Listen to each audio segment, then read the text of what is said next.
Hello, welcome to the Self-Learning Podcast by Dr. Sushma Singh. Let us start discussion on Unit 7, Positivism and its Critic.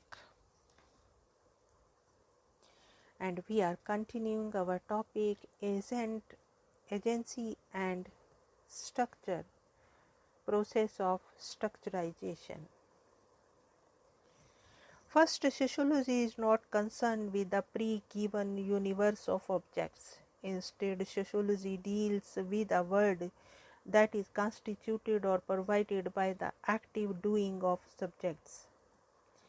It is in this sense that the production and reproduction of society has to be treated as a skilled performance on the part of its members.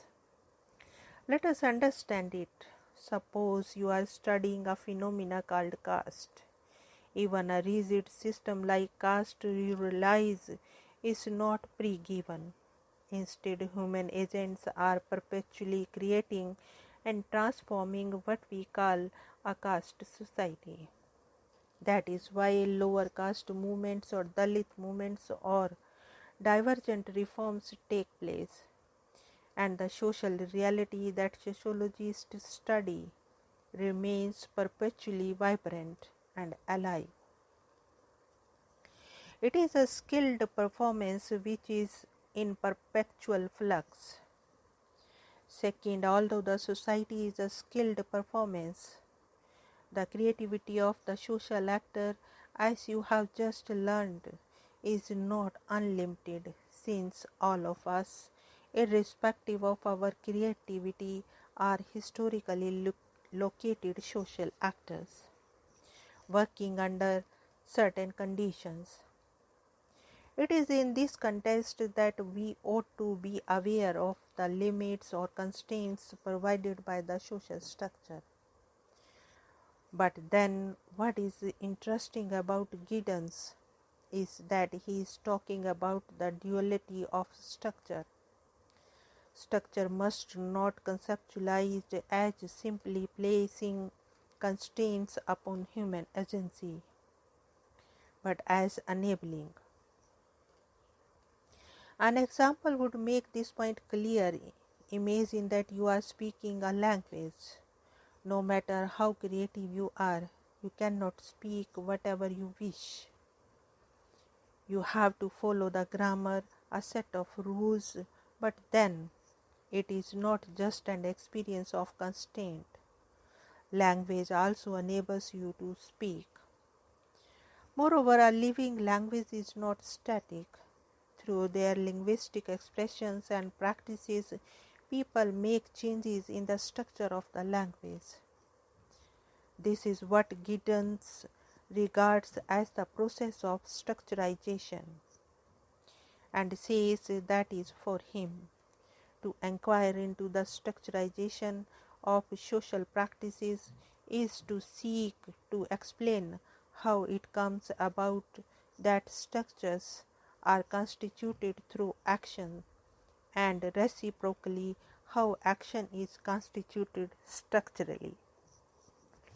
In a way, the process of structurization enables him to overcome the duality of structure and agency.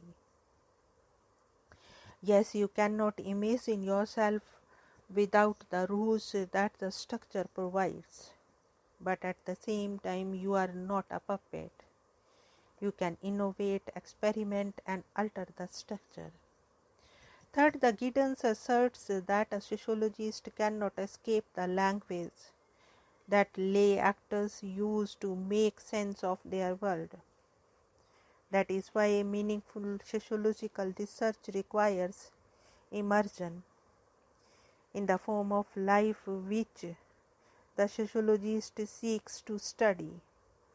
Immersion does not, however, mean that the sociologist has to become a full member of community. This only means the ability to participate in it as an ensemble of practices. And finally, sociological concepts asserts Giddens are based on double hermeneutic. The reason is that skilled actors themselves have already interpreted society as being a skilled performance, and hence the sociologists further reinterpret it within their theoretical schemes, mediating ordinary and technical language. About hermeneutics you will read in next unit. These debates and contestation, you need to realize, have enriched the discipline, and it is important that you become aware of those multiple voices within the discipline. Now let us conclude the unit. In this unit, we have discussed the antecedents of positivism in the context of tremendous strides made in the sciences and of the general milieu of the Enlightenment. Auguste Comte is considered the founder of sociology, for he tried to conceive of similar methodology for the social sciences and the study of society. Positivism, as we can see, had a tremendous impact on sociology and in same way helped establish it as a discipline. The propositions and theories of Comte have, however, been defined, especially in the case of Durkheim. He by far has been responsible for defining the subject matter of sociology and in laying out the rules to study society. Subsequent thinkers have critiqued his visualization of an overreaching coercive society, but Durkheim still lays out a roadmap for us to follow and be clear in distinguishing individual acts from societal acts. The subsequent methodologies and perspectives in sociology attempted to privilege the agency of the individual. We have discussed Giddens' work as an example of this approach. Another critique that came strongly against positivism came from Glauder, who felt that the positivism with its methodological coldness separates the knower from the known, and therefore he pleads on a reflexive sociology. Many in the social sciences, especially in the social anthropology, have recommended reflexiveness. The issues of who represents whom has come under the severe debate not only in anthropology but also in the general debates in the social sciences. With the post-modernist critique of unilinear theories, there is an increasing tendency to look for multivocality.